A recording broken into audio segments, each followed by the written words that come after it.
if there was ever a lost cause, I was it. And it wasn't until I found, the right people and the right circumstance that believed in me long enough for me to start believing in myself. And I'm telling you right now that the worst of the worst can get better from this if they receive the right support.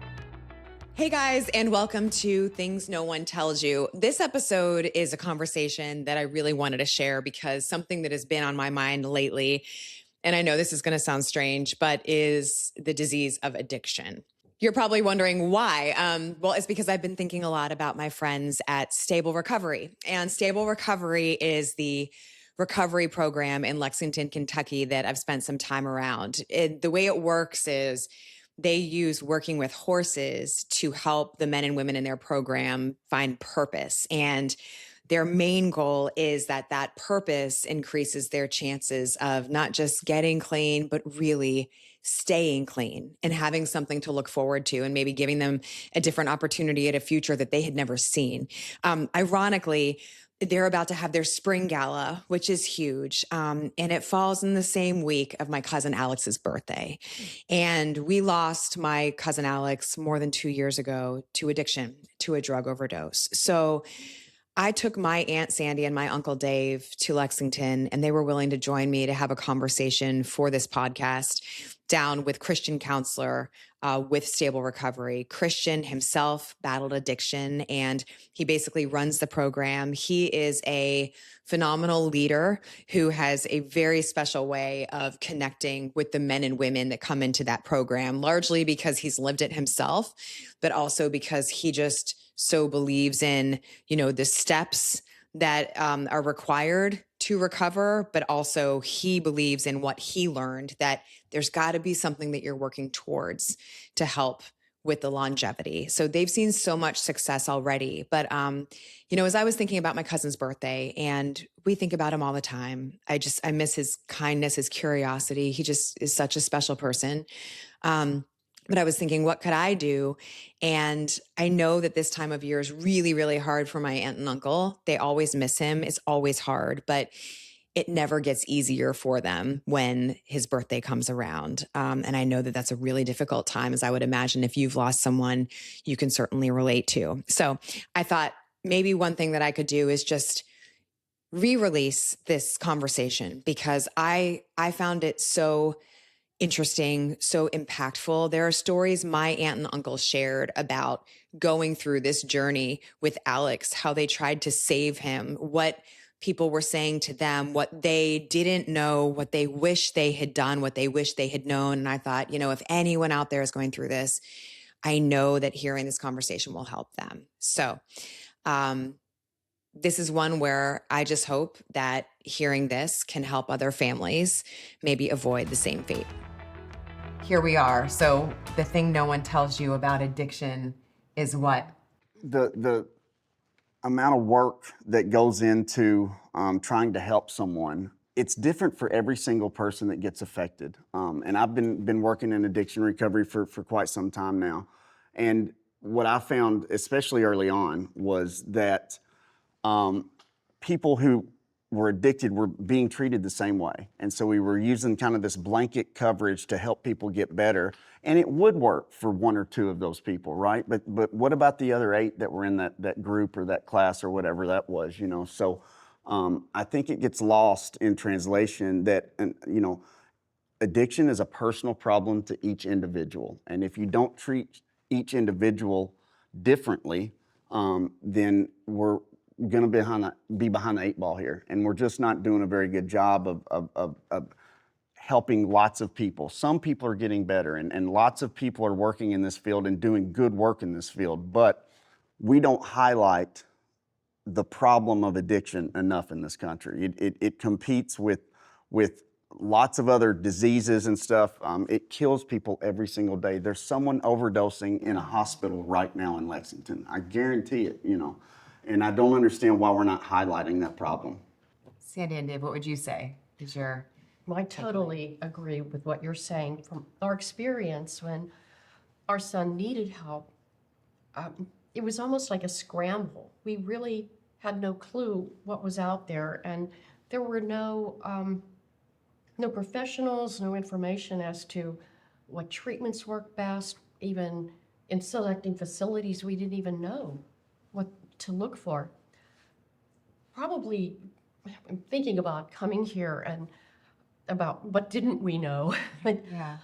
you know, we didn't realize at that time that when our son, who had been suffering with depression and anxiety and was in treatment, that therapists were not permitted to tell us that our son was suffering from a drug addiction because it was illegal for them to provide that information. And it's like, looking back, how can you parent somebody when professionals know what's going on, but they can't tell you? And I don't know if that would have had made much of a difference early on, but the earlier you catch it, the better outcomes. But we just struggled with finding right treatments, and it just seemed like most of them that our son was involved in were cookie cutter types that sort of like a farm. You go in, you go through all the coursework, and then you're out.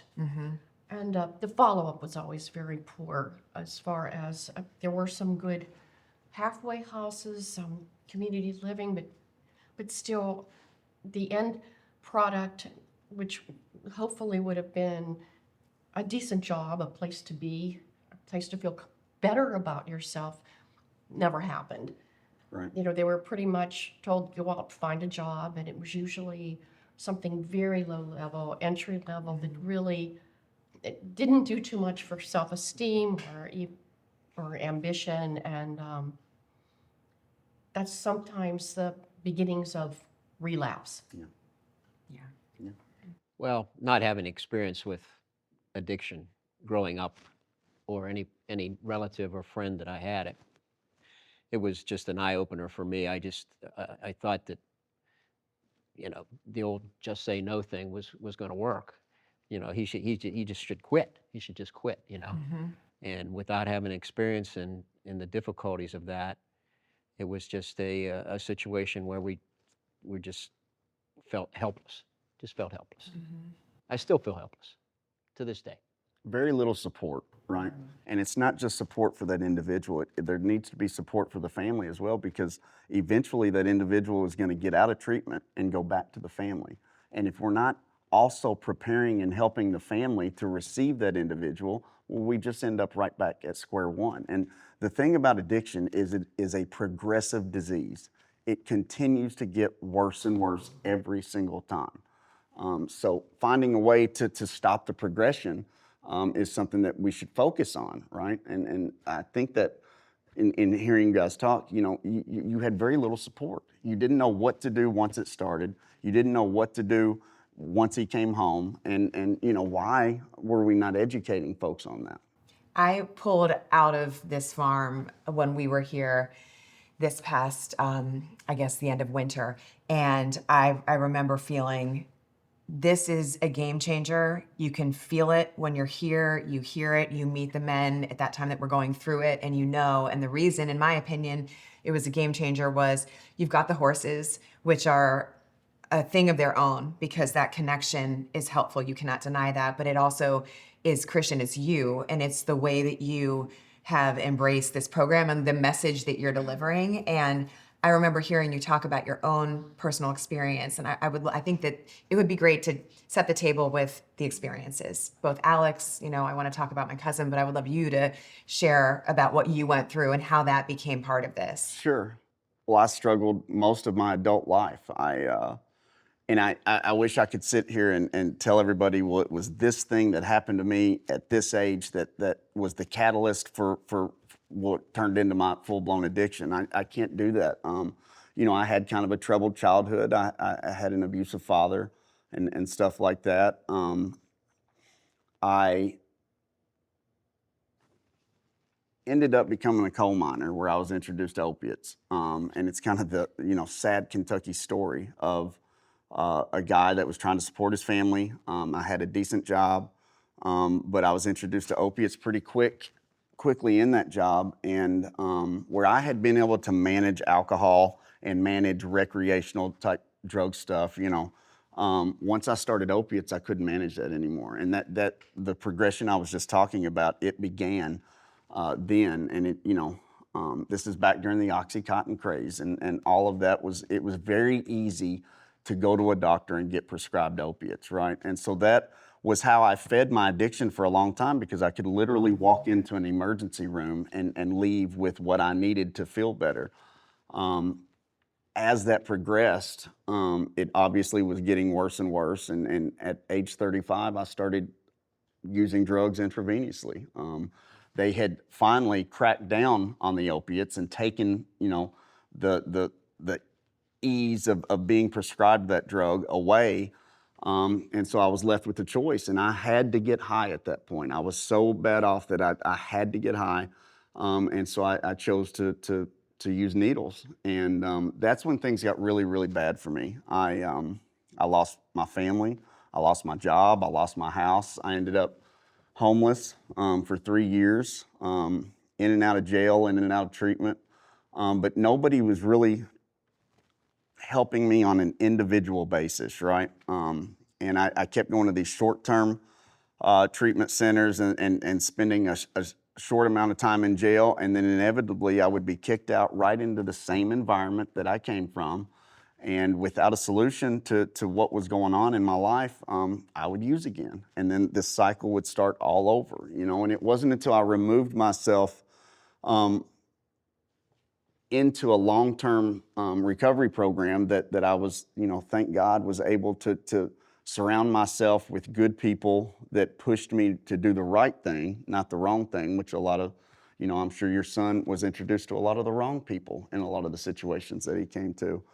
But I took all of that, and that's I didn't know then, but I was researching how to build a recovery program, through my own lived experience. And so after meeting Frank and having worked in the field for a period of time, I was given the opportunity to write the program for stable recovery. And I just, anything that had become a barrier to my recovery, I tried to remove that here at Stable Recovery. And that looks like fellowship and purpose and motivation and all of these things.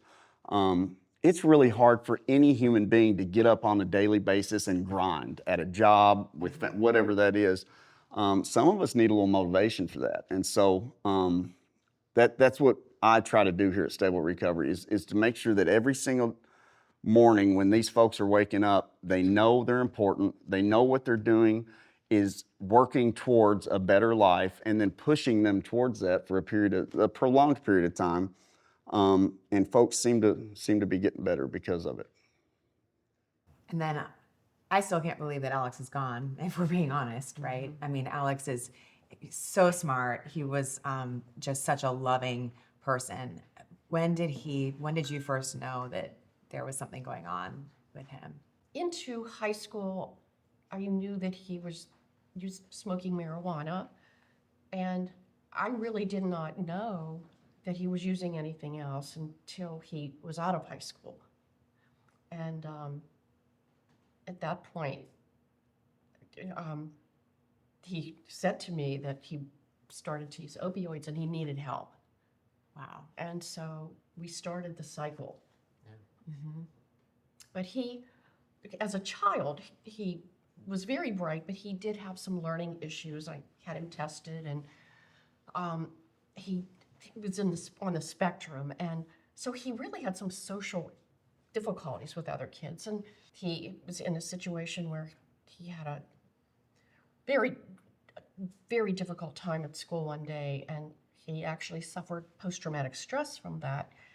And at that point, we started to have him treated. This is when he was in 4th grade. Mm-hmm. He started to have being treated for depression at that early of an age. And so he was on some medications and nothing was helping. And he just described that he tried an opioid one time, and he said it made him feel so wonderful. He never felt that good. Yeah. Yeah. And it beat all the psychotropic medications that the doctors were giving. And that's what started him on that path. And And I feel like that's when we lost him. Well, I was telling you guys, and it was kind of an aha moment when we were speaking earlier. You know, I can remember being 7 or 8 years old and looking in the mirror and not liking what I saw, and I had no reason for that. But When there you were was that young? always something different inside of me. I either felt left out, not a part of, unworthy. And that, you know, I wish I could blame trauma, but I don't remember a time when I was a child where I did not feel different. And I guess I was born with that. And I talked to lots of other people that suffer from addiction, and they'll mention the same thing, that there was just something about being in a room full of people, but feeling absolutely alone as a child, you know.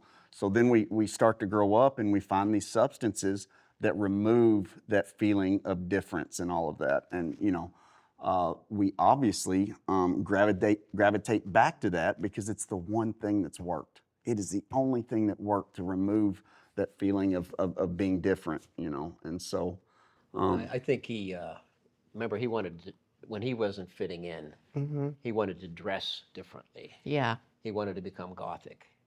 Okay. And in our area where we're from, that was not a good thing in that high school that he was in, because that just made him more Different. different and more of an outcast.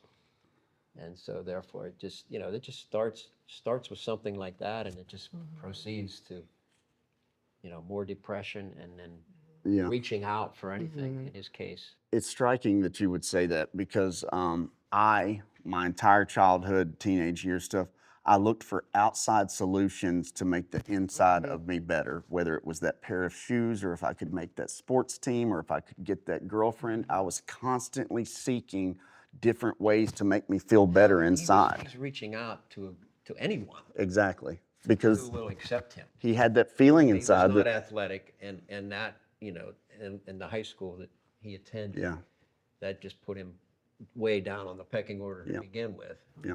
And then it just proceeded. It just compounds. Yeah. So Just- that feeling is like a feeling of acceptance. Is that what you think it is? Yeah, Or- he never had that. Or unacceptance Right. is the better word. That's what for you're it. trying Yeah, to you know, get rid of. feeling less than, feeling different, feeling, you know, and then talking about Alex, like a lot of times we'll go to the extreme opposite of the thing, like dressing completely different than what other people are dressing, because maybe that will set me apart from whatever it is, He you know. used to tell us about that. He would always say, "You would never let me do that," and Yes, that's just like- another layer of guilt It is. It is. that I have on my shoulders. I'm sure. For not letting him dress as the way he wanted. Yeah. Oh yeah. We lived in, And then we wanted him to be a part of something, so we wanted him to be in the band. Yeah.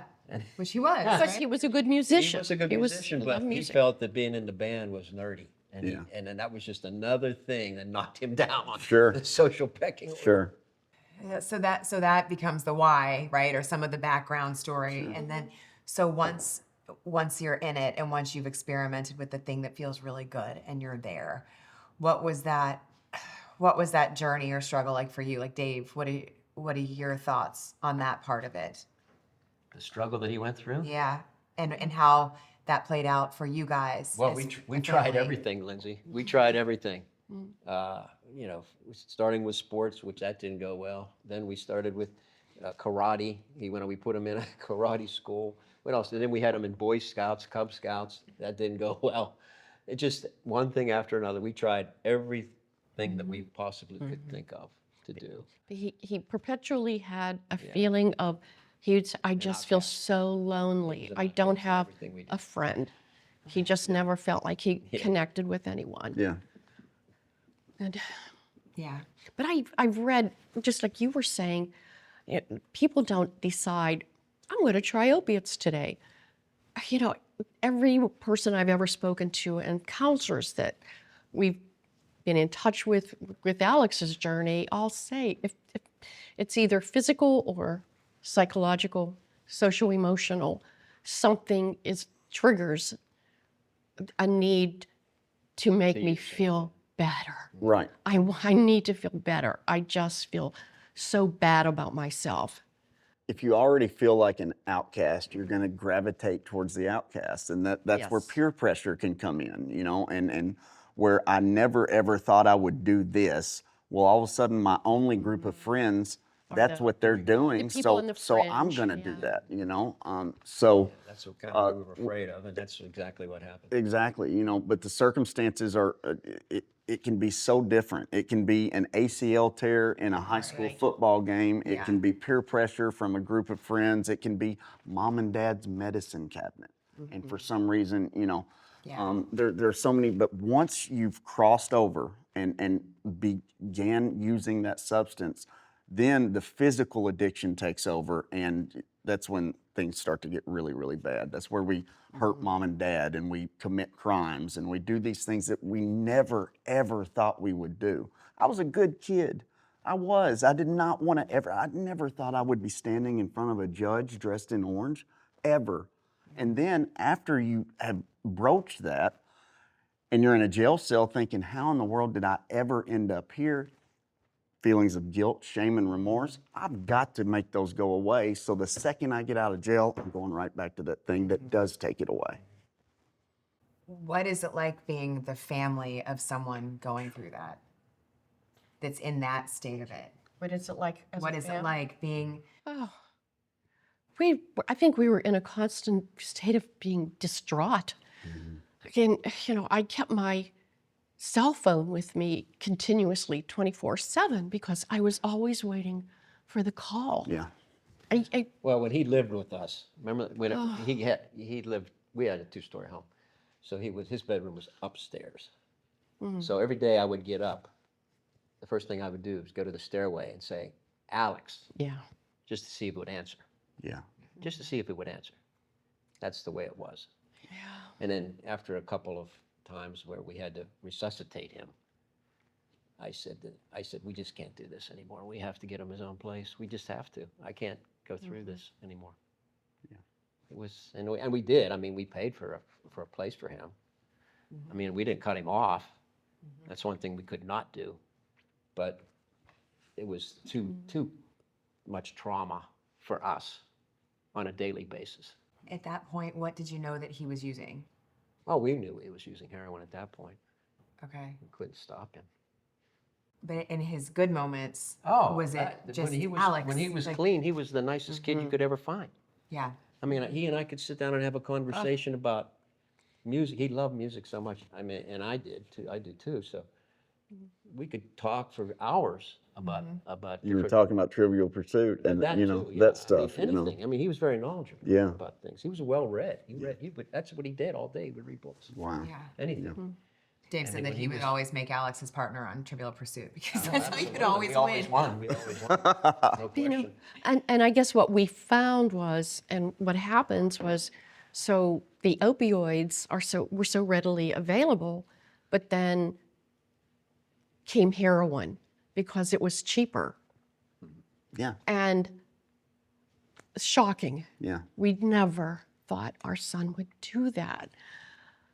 I don't think any mom ever, you know, I don't think your son probably, let me use my own experience with that. I never thought I would ever stick a needle in my arm full of heroin. Ever did I think that, or methamphetamine, whatever it was, you know, that's not anything, and you know, we were talking about it. There was never a point as a child where I thought, I wonder what that's like. I might try that one of these days. It was not, it was, that is bad, I won't do that, right? That's what I was, that's what I knew. But through life, and these feelings of worthlessness, and then the shame and the guilt and the remorse and all of that, we're going to do whatever it takes to not feel those feelings, whatever it is. You know, and I go through this with families all the time now because I either have their loved one in the program, or they're trying to get their loved one into this program. And you know, you guys, we were talking about support. I wish I could, when a mom calls me or a dad calls me, I could say, well, do A, B, and C, and let's see what, I can't do that. There is no handbook for the stricken, you know, when it comes to that. There's just nothing that I can, you know, we pray that they reach a level, and this sounds awful, but it's true. We pray that they reach a level of pain that will produce the willingness to do the really hard things to get better. How do you do that? You know, I don't know how to tell you all to do that, or, you know, I'm sure you weren't told how to do that, you know. We were told the opposite. Exactly, you know. Get rid of Meaning him. Just you were get him told- out. Yeah, Get him yeah, out, you kick told me him that, out, and I was shocked by that. kick him out. Don't let him come back in. Put him on a plane to anywhere. One-way ticket. Yeah. What was the thought process behind that for people that were telling you that? I guess to ease our trauma. I don't know. Or do you mean they just thought that Yeah. he just has to quit, and that that it's just, it's simple, and that if he's still using, just get rid of him? I think that police, Well- the police, the attorneys, the law, they considered them lesser people. That's, you know, Considered them.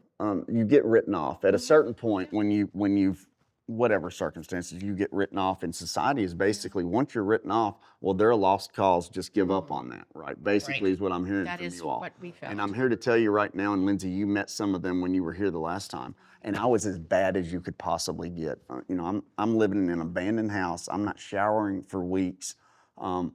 If there was ever a lost cause, I was it. And it wasn't until I found, you know, the right people and the right circumstance that believed in me long enough for me to start believing in myself. And I'm telling you right now that the worst of the worst can get better from this if they receive the right support, right? That's what needs to be said today is you can and will get better, but we got to find the right resources for the parents, for the individual themselves. They have to have access to the right resources. And people need to know to look for that. That's it. And you said something earlier to me about how you believe it takes a year of time for someone believing in themselves to, is that right? Am I Well, saying yeah. that right? Like the amount of time that Minimum, Right. minimum, Right, like, you at know. least. And then to have a purpose, meaning that's why this with the horses is so. Well, Alex, 31 when he passed, and started using at a very young age. So take 15, 16, 17 years of the progression of this disease. You can't fix that in 30 days. Right. You can't fix that in 60 days. Rehabs were what, 30 days? You Usually- can't fix 30-day that, you know, rehab. you can't fix Yeah, the rehab years then. of damage in 5 or 6 of them. 30 days. You just can't do that. And then when you're done with that rehab program and you've completed it, then what happens? Well, then you go to a halfway house. And what happens there?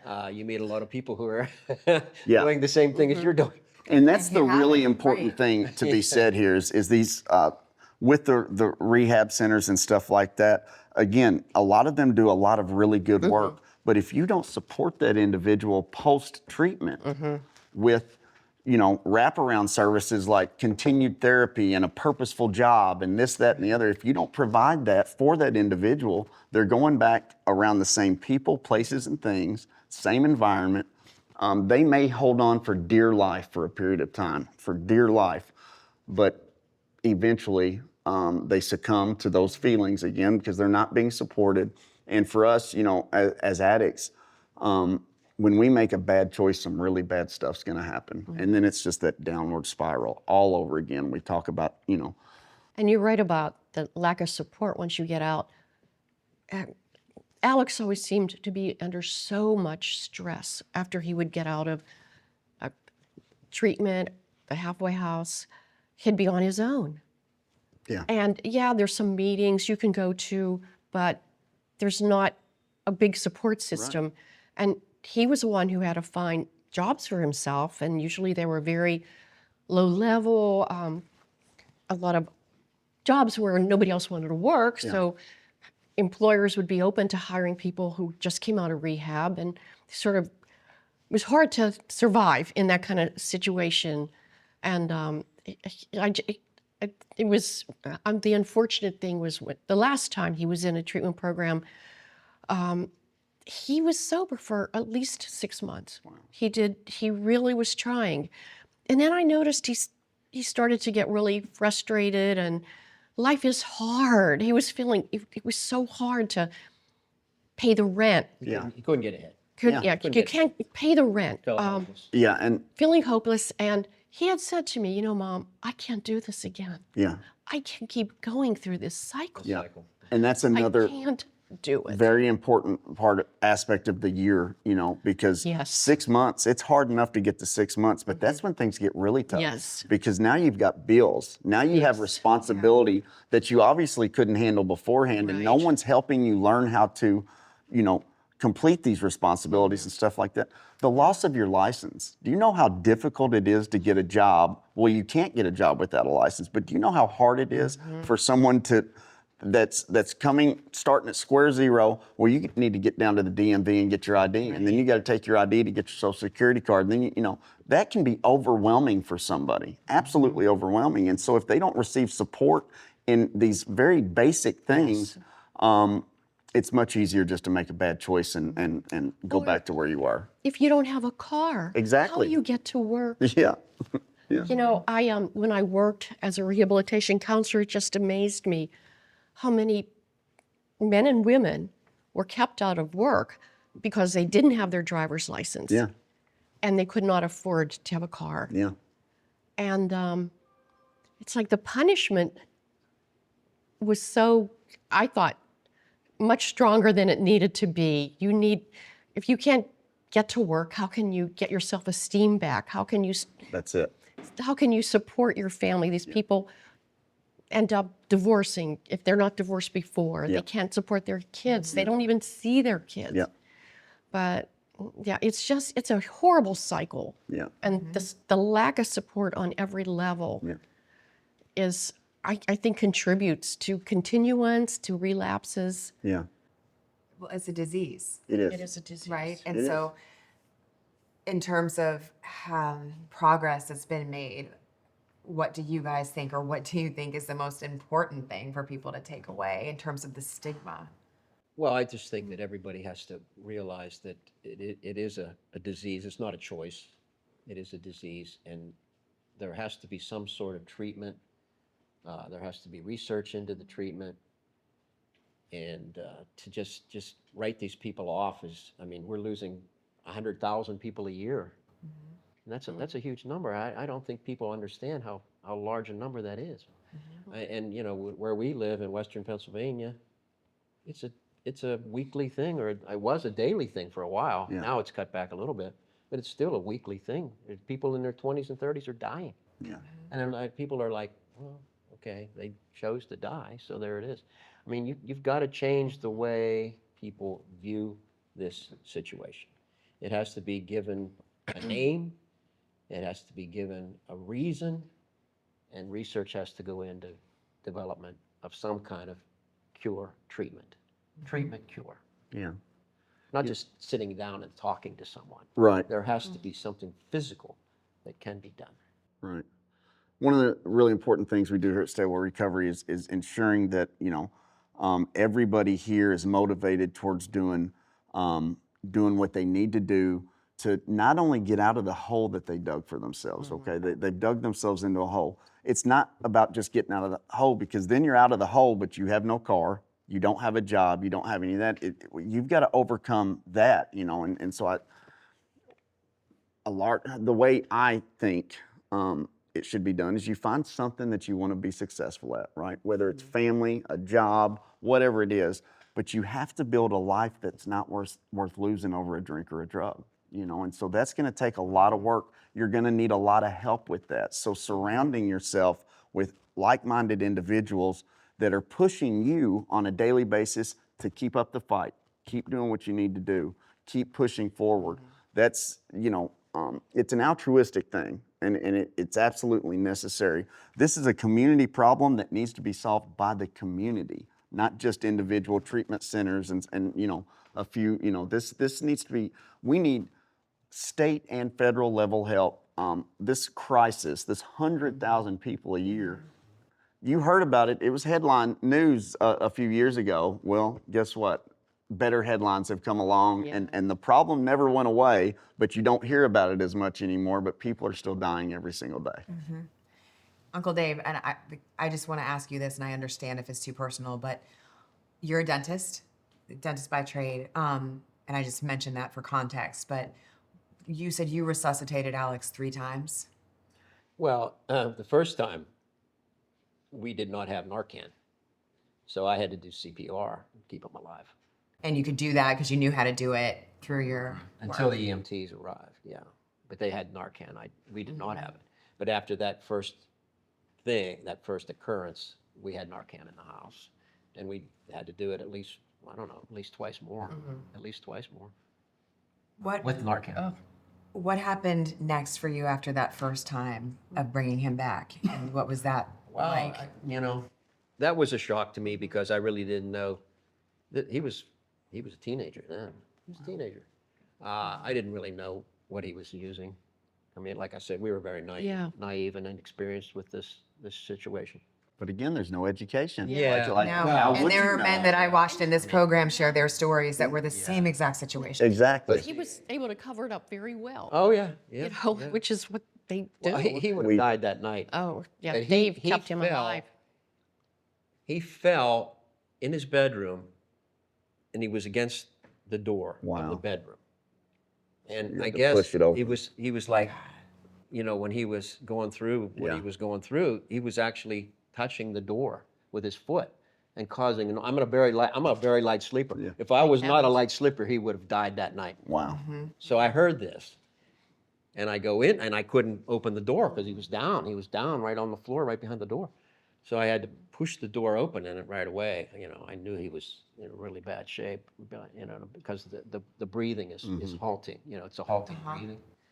And so I started. We didn't have Narcan, like I said, so I started CPR, and she called 911.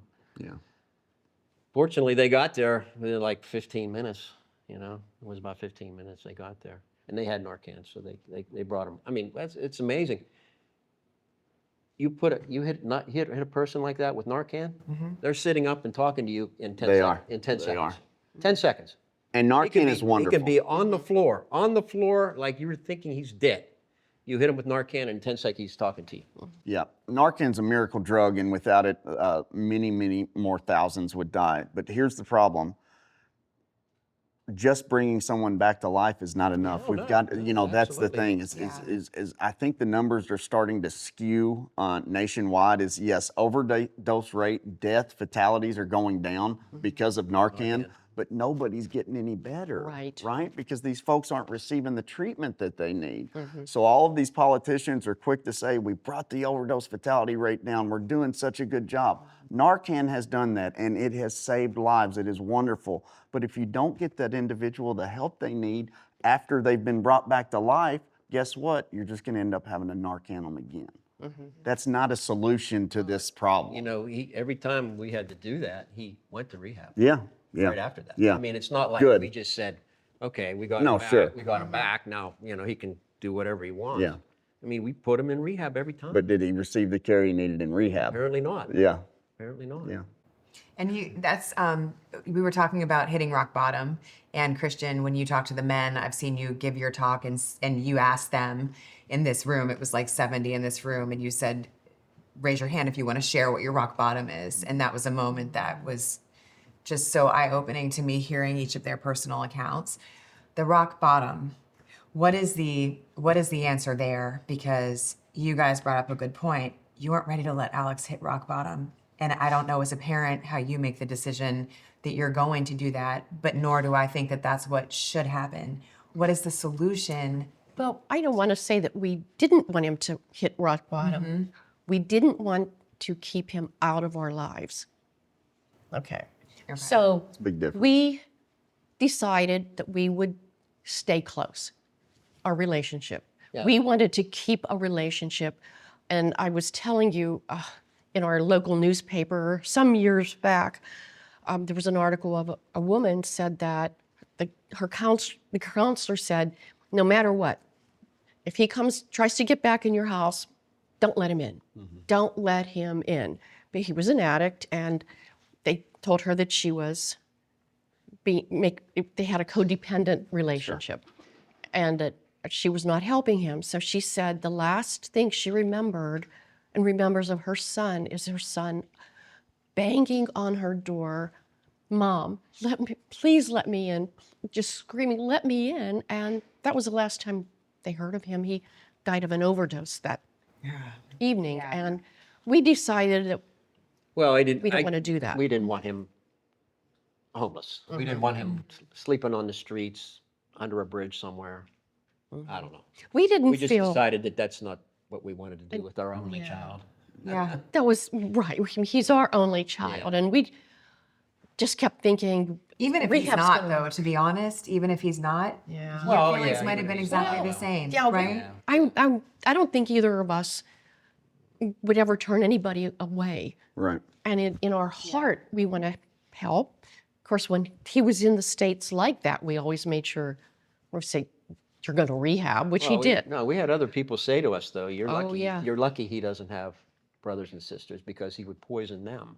And so if you have an addict who's a teenager or something and he has younger siblings, Maybe a lot of people recommend you get him out. Get Maybe him you out of the do. house. If- Get him out because he'll influence the other ones and you'll have more than that on your hands. So, yeah, okay. So I don't know. Everybody has their own opinion about this stuff, and it's just the other thing, there's no book on it. No, there's not. there is in the statistics, even then, I could not find, because this whole time I just kept reading everything I could, trying to study everything I could. And yeah, there are people who say you gotta kick them out, let them hit rock bottom in that way. Yeah. And I've never seen any evidence in terms of numbers or research that really helps. I've No, not you seen probably that. won't. And that's the other thing is there aren't enough statistics, for a mom that's feverishly researching what to do if this is going on. We're thinking rock bottom is death. Well, So, I mean, that's not a solution. It wasn't a solution for us. Although I have to say, when I read what he's written in his journals, I think he did hit rock bottom Sure. many times. He apologized to me over and over and yeah, over again. when he was Every in, time he came out of rehab, he's apologized. Yeah, time. remorse, guilt, shame, and remorse. Same thing every time. but he just his journals from when he was in treatment, it certainly sounded like somebody who had hit rock bottom. Absolutely. But And then he I came hit out. rock bottom 50 times. Yeah, And then would find a new bottom for my rock bottom. Yeah, that's just it. I don't think there is a concrete, well, that must be bottom. So, I mean, yeah, and you said it. Eventually, that rock bottom is going to be death. And that's ultimately where every one of us go untreated. And you guys had talked about, as you said, he had different jobs. And I remember Alex working at a restaurant that he seemed to really enjoy when I talked to him. But then even that, it's like, what happens then? At some point, he's exposed to Stressors. what makes him, People in the community, and he's able to get it again. people, places, and things that Yeah. start a Somebody wants fire. to, on a Friday night, somebody wants to party. Yeah, That's all it and, takes. and especially Right. on That's all it takes. Right. on a restaurant scene, and I used alcohol to quit drugs and drugs to quit alcohol. I went through those phases where Really? well, the drugs are the problem, so I'm just going to drink, and then the alcohol would become a problem. Well, I'm just going to, Yeah, for those people, having a beer is not partying. no, we don't know how to have a drink. It's just, You talked about yourself having the needle in your arm and just realizing that maybe that would be better if the outcome was to not be here anymore. Absolutely. No, my goal near the end of my addiction was to just not wake up. I just did not want to wake up and hurt my family. I didn't want to wake up and burden society. I didn't want to wake up and, go through the grueling aspects of finding the money to get what I needed, finding the dope dealer to spend the money at, and then finding a place to go do the dope. It was just, it is really hard work to stay high. Once you've lost money and mom and dad aren't supporting the habit anymore and all of that kind of stuff, it becomes work. And I was tired. I was really, really, really tired. I'm sure Alex got to that point many times. And so, yeah, death seems, I can remember going to jail and being relieved that that was at least going to break the cycle for a period of time. I knew where I was going to sleep. I knew that I was going to eat, and I was not going to have access to drugs, and so that, but there were many, many nights that I laid down and I thought, man, please let this be the last time that I. Well, the legal system is another problem because I remember his judge saying to him that one time, if you do this again, you're going to jail for a year. You're going to 11 jail- months. 11 months. He said, if you do this again, if you're in front of me again, you're going to jail for 11 months next time. And so I truly believe that that was the last little piece that Yeah. caused him to kill himself. Check and out. And I swear, I know the last time was suicide. I Check know it out. was. Yeah. Because he chose to do it No, when you were when no one describing was it. around. No one was around. No one was there to save him. Yeah. I wasn't there to save him. And he didn't do the test strips. He didn't do the Yeah. test strip for the fentanyl. Yeah. He had those. And Yeah. and I remember the judge saying, next time you come before me, it's 11 months in jail. And he told me when he after that, he said, I'm not going back to jail. Yeah. I'm not going back to Yep. jail. And- There's no way. And So it was just another For sure. another you strike. know, yeah. I said to Dave when the judge said that and wrote that down in his recommendations, said, well, the judge just put a death sentence on our son He did. because it is so easy to relapse Absolutely. and to threaten that.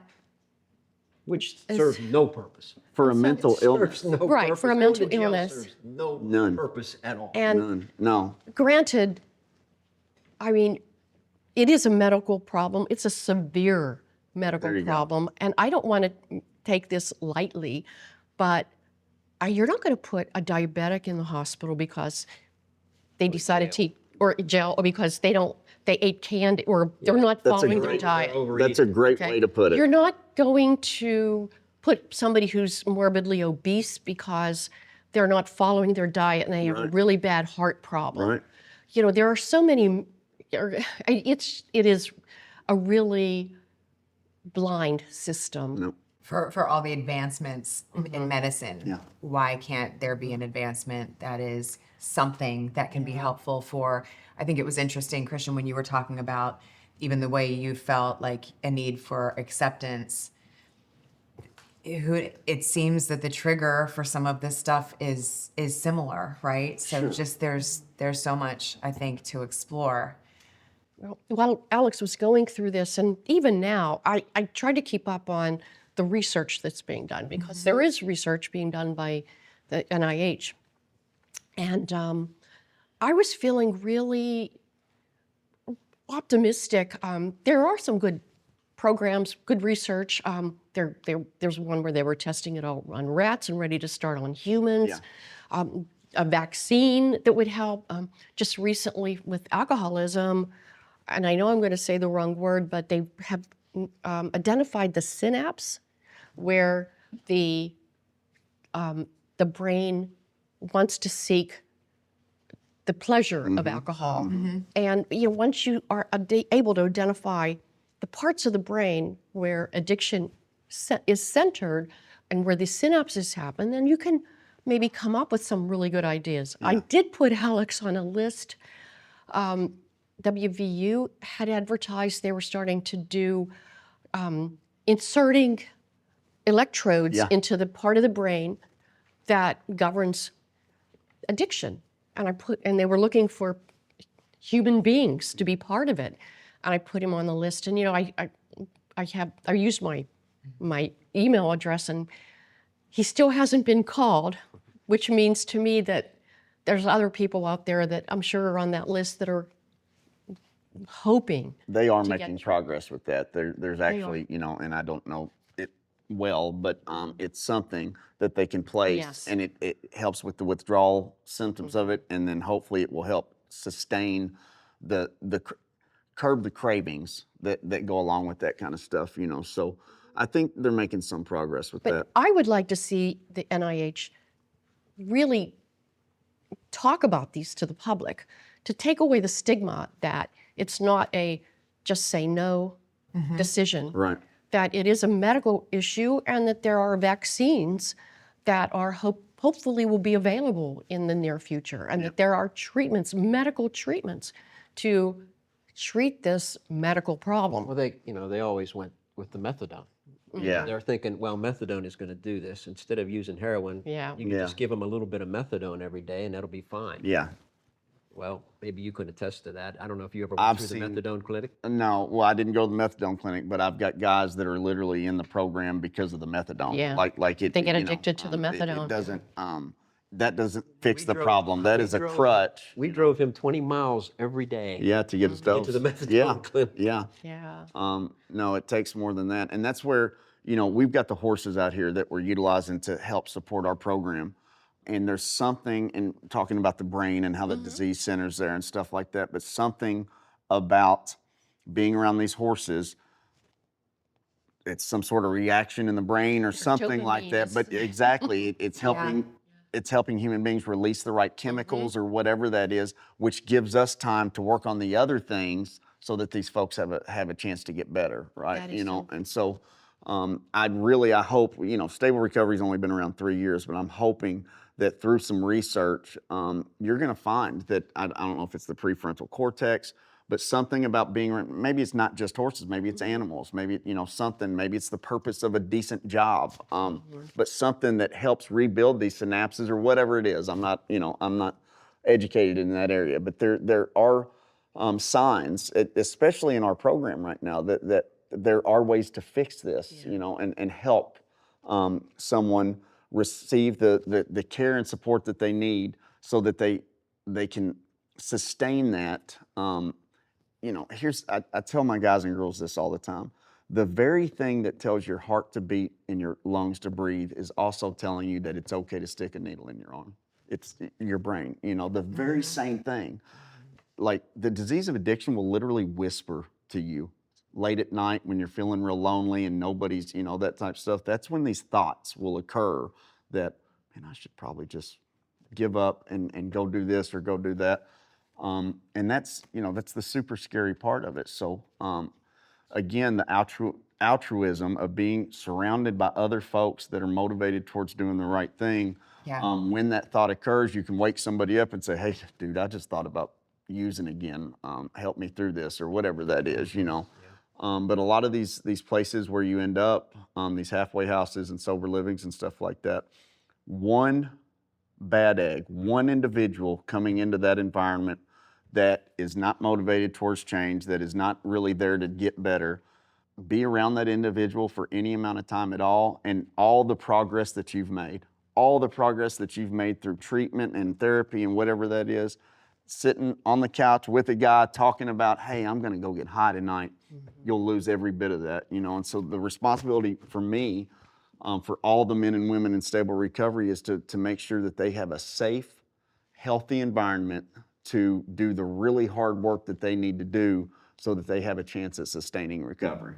So Alex, I described a little bit about him, but I told them like he would always call me cuz, so our relationship was when we would see each other, which was more than on just holidays, but he was always so caring about like the individual stories that you brought. Like he was just so kind and interested in anyone. It wasn't just, not just relatives, not friends. But my aunt, you found some of his writings. Yeah. And so did he just always journal? Because I wanna share one. He did throughout his life. He would do some Yeah. journaling, but I found those. So he's like I said, just so smart. But so I wanted to read this one because there are so many to choose from, but it's called Group Home. And I think that it really is. I would just love to hear your thoughts, Christian, too, and to get what you guys think. It's so strange to read these now, right? But he wrote, Group Home, living at the group home, nowhere to go, over underachieving with nothing to show. Feed the animals in the cafe, institutionalize the strays. If you don't do what we say, it's back to jail, enjoy your stay.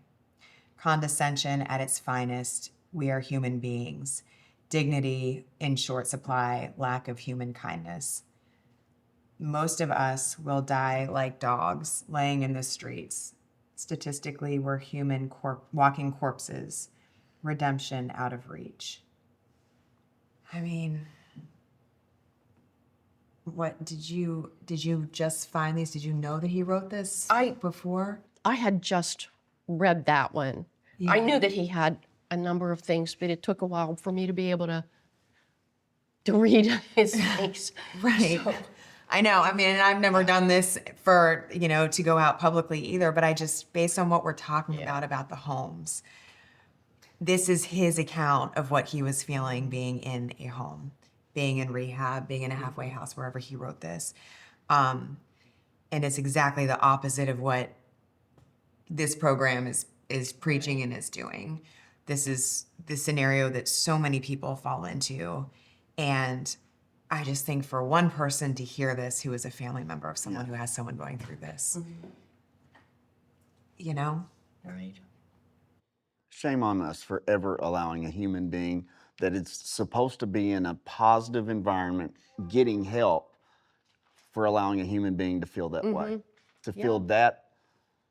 And that's Right. what he would say when he was in treatment. He really had a hard time, and in the group homes, he really had a hard time feeling good about himself. Yeah. Because there were rules that were made for, I'm sure, to keep it running smoothly, Right. but did not focus on individual needs. But Yeah, and I mean, there is so much more. I mean, I don't say that to put this out there and to just have it be like, oh, look at what he's saying about his horrible experience. But I think that there's so much value in understanding what's going through someone's mind. no, and the depth of his despair. Yes. Yeah. Yes. That's it. Right. Like, he is desperate at that point in my head. And, but when I hear that, that's a guy that's in a place that is still absolutely desperate for help. And you're supposed to be in a place that's being helpful. And obviously that's not going on in that situation. And meanwhile, maybe a few months before or after, he's at my grandma's house asking questions. Yeah. Right? Like the juxtaposition of understanding that is like really jarring. But that's the hard part of parenting someone who has this disease, because it's what do you do? What could we have done? What could I have done with Alex in front of me? I'd say, what do you need? How can I help you? What do you need to? We said that. all the That's what time. I said. Yeah. We would say to him, what do we need I told to him do? every time, if you're feeling like you want to Yeah. use, call me. Just Yeah. call me before you use. Yeah. Well, I mean, so Christian, for, you guys have the good problem of having so many people now, especially since people know what's going on here, of wanting to be here. For people that don't have access for whatever reason to stable recovery or places like this, what can they do? What should they do? Well, they've got to find someone, and whether that's a sponsor or mentor or someone, around that can help them. And I wish we could take everybody at stable recovery, but Yeah. we have got to get better in the treatment realm, in the recovery realm, at producing places that pay close attention to every individual. If you're going to take on the care of these very sick people, you had better doggone. If I'm telling you that, yes, send your son to me, we're going to take care of him, that is my responsibility to take care of him. Everything around that, And then we'll get into the argument of, well, he's an adult and well, this, that, and the other.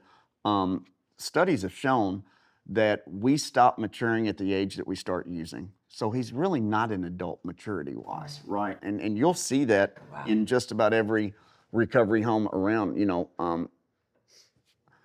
I myself was probably a 14-year-old boy and I was 40 years old when I finally started to get treatment, but probably, as far as maturity goes, I had not matured enough.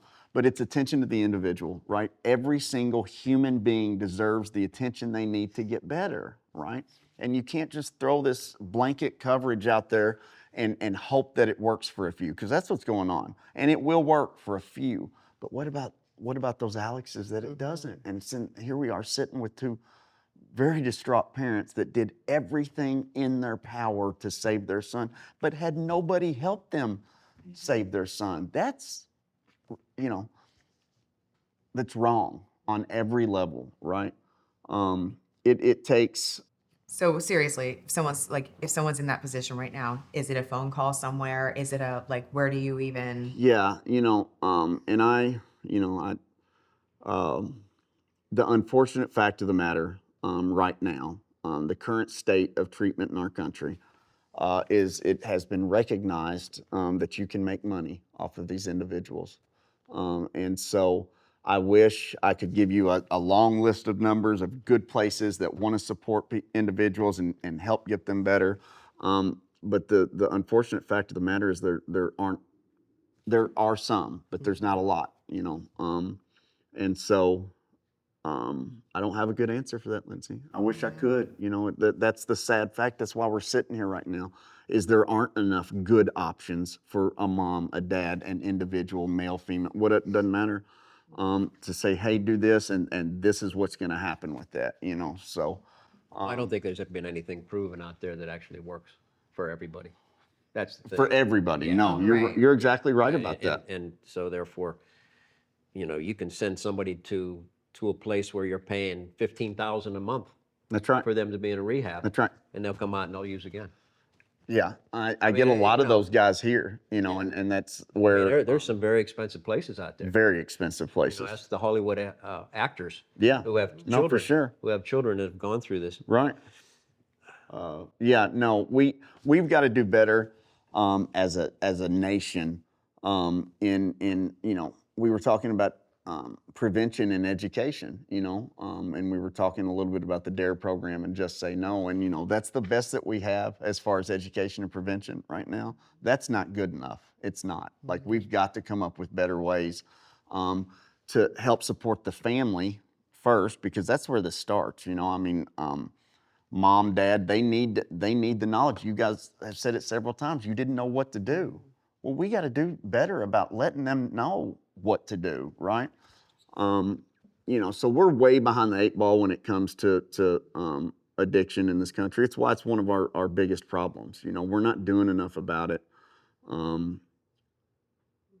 Times, especially if you're poverty stricken or don't have an education or something like that, it is a really hard time to live right now. And so, we're post-COVID now, and we're just now feeling the effects that it had on people in addiction and alcoholism and stuff like that. Yeah. There are a lot of people that never would have become addicted until COVID came around. And so now we have this explosion of individuals that never intended on ever being an alcoholic or drug addict, but they were locked inside their home, isolated for long periods of time with zero support, that are now starting to struggle with these substances, So we have a lot of work to do.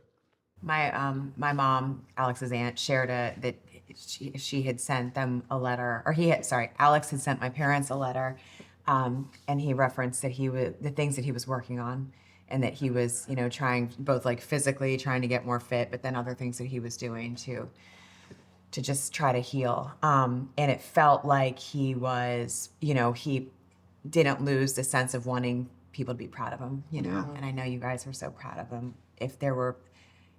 What would you say through the whole journey makes you the most proud of Alex? Just he tried really hard. Mm-hmm.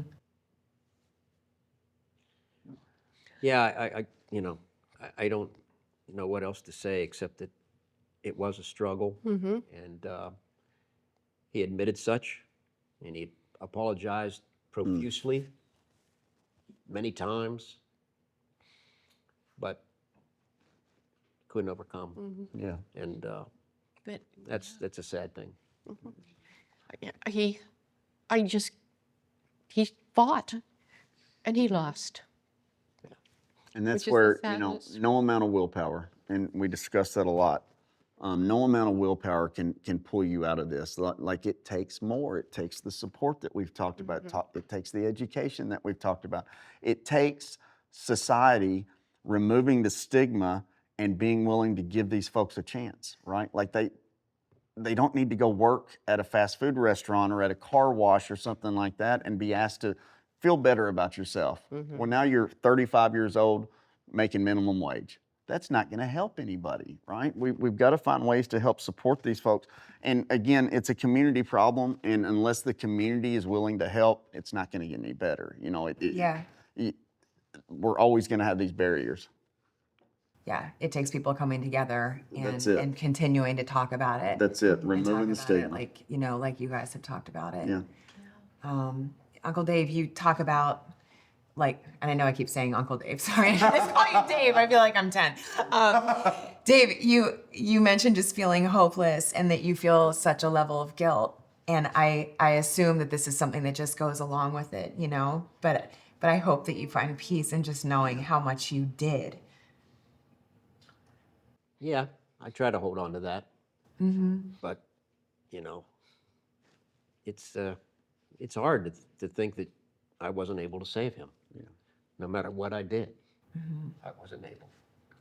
Well, I'd like to say, and I don't know if it'll help at all, but no amount of love would have saved me, and I mean that with everything inside of me. My mom, who was my rock, my superstar, she did everything in her power. She was actually dying of cancer, and she was still worried about me, and even going, seeing and going through that, I wanted so badly for her to stop worrying and being scared, and I could not do it. I just couldn't do it. I tried everything I could. So I'm certain that Alex was the same way. Like, it wasn't ever intentional to harm, hurt, or, it's just one of those things that once he got in, he just couldn't get out. And that's, there are lots of other people suffering just like that right now. Just like that. Yeah. My kids, the love of my kids, I can remember Christmas time, and I had just gotten them all bikes for Christmas, and I was on my way to take their bikes back because I needed money for dope. And, that feeling of, oh, what am I about to do? How in the world did you ever become such a heinous person that you're literally going to take your kids' Christmas presents back because you're out of money? That is not who I am. It is not who I am. That's who I had become because of the drugs, right? Well, Alex always said he would never have children. He said, I'm not going to bring a child into this situation. Yeah. I'll give him credit for that. I don't know. There were many, many times that I, had that very, I mean, he was in a relationship with a woman, and just there was no way he wanted yeah, to continue that. yeah. And he found happiness. Yes. Oh, right. Yeah, I think he did with her That's for a definitely. while anyway. I think, He was married once too. yeah, but I think that the people that were in his life, he loved. Yeah. His girlfriend and us. I know he loved us, but the disease was bigger. It is. It was bigger. And like I said, I have no doubt that he fought. And I know he fought so hardly that's why in one of my last conversations with him was when he said, I can't do this again. Yeah. Yeah, and I can give you an example. You're a mom who lost a child, but I know addicted moms that lose their, even the love you feel for Alex, that connection between a mother and her child, this disease will rip that apart. That's how strong it is. Like, it can literally break a maternal instinct that is literally in our DNA. That's the power of addiction. It can literally disconnect that. So, I mean, I hope that puts it into perspective that it literally, hundreds of thousands of years of humanity and that maternal instinct, which is literally encoded into your DNA, addiction can overcome that. It's unreal. It's the most powerful force out there. What have you observed with the horses and with the men that are starting this program? If there's a switch that sort of goes off, Yeah, and I don't have the words for it, but you've met Josh Franks, and he's the example I use just because it was in the very beginning of stable recovery, and it was one of the more profound changes that I saw and how quickly that was. I saw a guy come in here who was absolutely broken in every way, broken that I know you two have seen before. And And within days of being in a barn, he was smiling and he was laughing and he was interacting with his peers. And he started to feel better about himself. Like, wow, I have a chance to be something, you know. And there's something about horses that put broken people back together. And, you know, we need to find out what that is.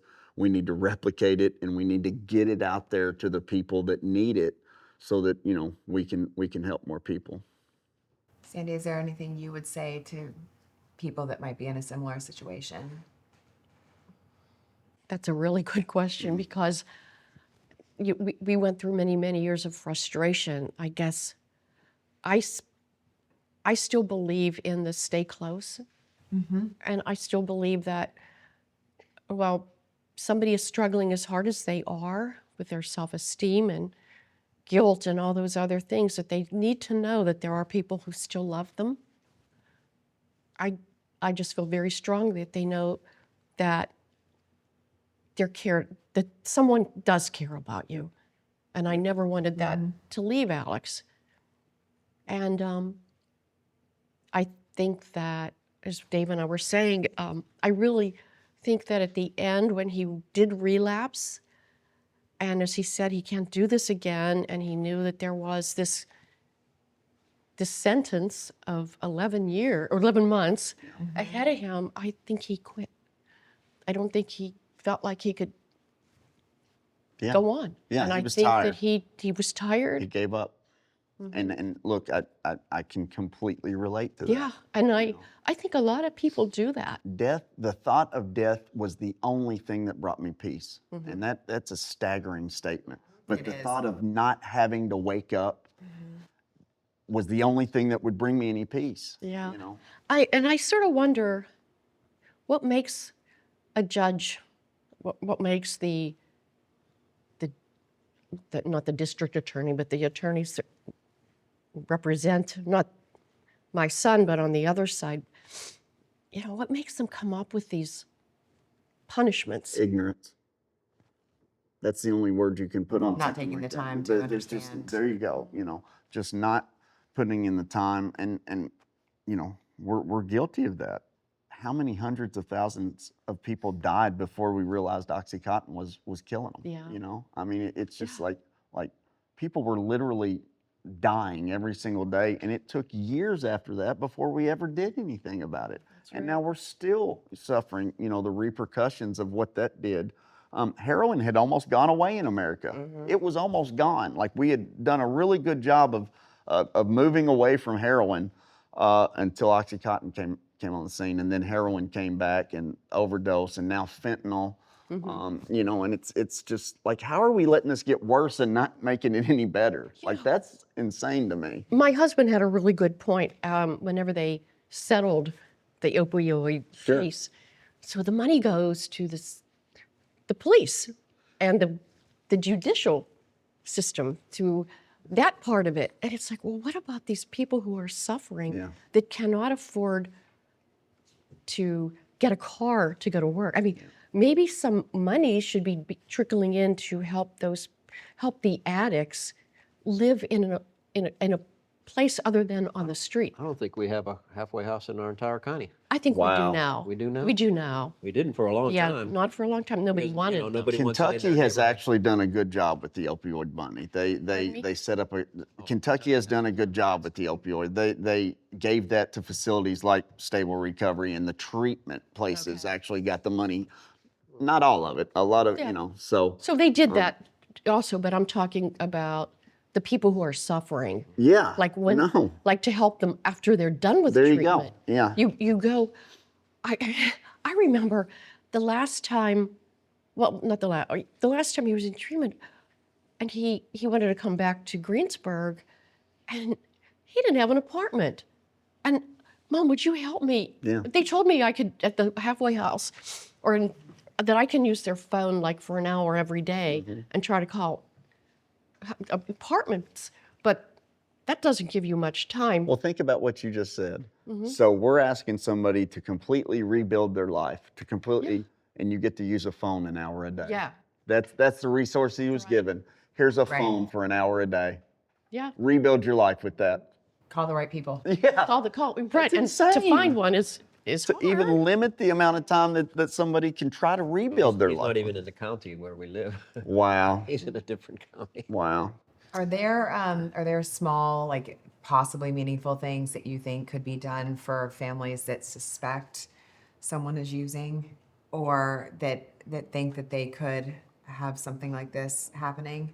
There are really good places out there, and it's not just stable recovery. So, unfortunately, you did a ton of research, and I hate to use this word when we're talking about life or death, but you're almost lucky if you happen to come across the right one, and it shouldn't be that way, like it shouldn't be luck of the draw, But I literally get off the phone with moms all the time, and they say, "Oh my God, I'm so lucky," they just happened to call the right number where they heard the right things and stuff like that. That's wrong in and of itself. It should not be luck on whether you get to support your son or help your son, Yeah, in our county, they give a list of facilities, and you would hope that you chose a good one. They have to have a bed too. They have to Yeah, have that's that. the A other lot thing. of times Yeah. there's no openings. Yeah, no, that's a problem that every treatment provider Yeah. faces is, the problem. And that's, again, why aren't we talking more about the problem? We can't even get these folks in to help them. We're so inundated. Right. So, there's where a lot of the money could have gone is let's just start some new facilities and get some more beds, but we're not even doing that. We have a good program in our county called Sage's Army, I was telling you tell me. about. And that probably is a good place to start. Yeah. Started by an amazing man who lost a son There are to good places out an there. overdose. And, they would be able to provide you with ideas on places to go, treatment, what to, maybe the initial steps. Yeah. Other than that, I'm not really sure. And I have to just say, I've been out of the entry or the beginning steps for so long that I really haven't kept up in my area, our area, what's available for that age group. Alex's funeral provided one of their biggest donations of all time. To this, we recommended that people donate to Sage's Army because they were such a good program. Yeah. And it was a huge donation, and they couldn't thank us enough for the donation. Oh God, they were very appreciative. How would you? Remember, there were 300 people at his funeral. Yeah. There were, and that struck me so much because there were people that were all ages, people that you knew really cared about Alex, that had great stories about parts of his life I never knew about, but like people that were in the band with him when he was in the high school, his band that he made. Yeah, and I think that was my first inkling. That was before I had been here of I know who he is as a person, but you also you hear of the struggle, you see the struggle, and it's just He touched a lot of people. He touched a ton of people, and it also made me think this could happen to anybody. It really could happen to anybody, is what we keep saying, and it doesn't discriminate, as we've seen, as we've talked about. But the people that were coming up saying, "I worked with Alex at this restaurant. I worked with him at this restaurant," and he just because of how he was. How would you describe what Alex was like? He was a caring individual. He wanted to know how your life was going, even though his life was not going well. Yeah. He was more worried about how yours was going. He talked to people all the time. He was a caring individual. I don't know how else to say it. I think one of the best illustrations is if we went out to eat, if he saw an elderly person walking into a restaurant, he'd go up and hold the door for them. Wow. And people would say, "What a nice son you have." Yeah. And we got that a lot. He reached out to other people and he liked helping other people.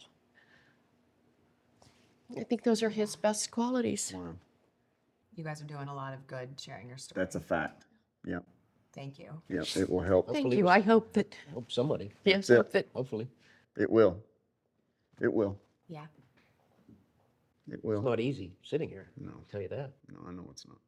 And I tell our folks here all the time. And we talked about it, I think, previously.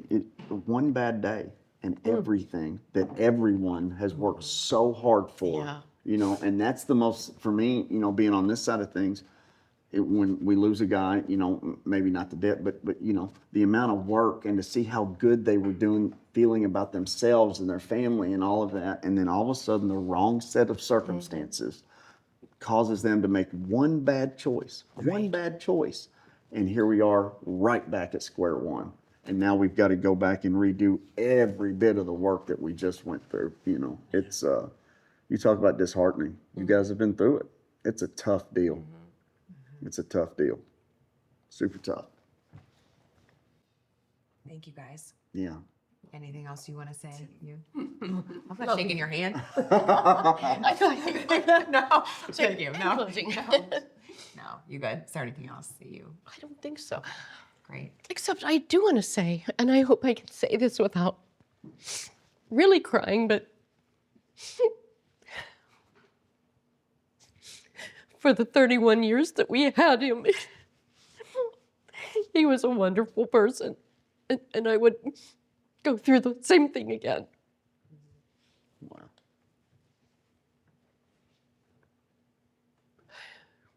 That's true. Almost made it. I almost made it. Wow. Almost. I can't believe you did as well as you did, both of you, to be honest. But that's important. I love that you just said It that. is. That's really important. It's super important. But I think These maybe are that's good people. a message for other people that it might feel like hell, but it's still your child. Yeah. And there's still wonderful things about your child. They're good. The addiction is a bad thing, but there's so many wonderful things about them, and I am grateful that And we just had him to in our shed a life. light on the kind of parents that we're sitting next to. They're both absolutely amazing. And Sandy, literally on her own, went into a pool in the Marriott at Saratoga with my son and was jumping off the side of the pool. And this was recent. And just Well. they had their own amazing play date. And it is the Yeah. one thing my son talks about. So, I think for people that are listening to this that are just would never expect anything like your circumstances, it really can happen to anyone. Yep. And I think the parents that you have been, that you are, it is exactly what Alex needed. Yep. It really is. Thank you. Yep. And the time that you gave him to come back to that warm environment every time he did and see the love that you gave him, that's enough. It really is. There were so many different things in that conversation that just struck me really hard, to be honest. But hearing my uncle talk about and sort of taking us in the room inside what it was like for them each day with that fear of making sure that my cousin was okay. It's just, I don't know. I can't imagine. And like I said, I hope that this helps other families. I also wanted to share that Stable Recovery has shared that they have certainly seen hope in the statistics in long-term recovery. So that's something that really makes them pleased with the direction that the program is growing. They have acquired more land so that they're hoping to expand. They have 70 in the program now, but they have goals to certainly make it even bigger. But again, they reiterate that one of the biggest things is open family dialogue. And I realize that sometimes that's an impossibility, but maybe keep that in the back of your mind. If there's someone in your family going through what you may think is a struggle like this, trying to talk about it, even when it seems like there's not going to be any productivity with that, can never hurt. So thank you so much for listening to this episode, for watching it. You can go to our show notes for more information on Stable Recovery and other helpful information. Thanks as always for tuning in. And as we always say, please like, rate, and review, subscribe. Maybe the best way you can help us is by sharing an episode with a friend. All right, I'm Lindsay. We'll see you next time on Things No One Tells You. Thanks so much for joining me. I can't wait to see you back here next week. Please don't forget, follow and subscribe to Things No One Tells You. And of course, if you're listening on Apple Podcasts, don't forget to leave a 5-star review, because that's really what helps people get more listeners. We would love to grow this community. We are so grateful that you're a part of it. See you next time.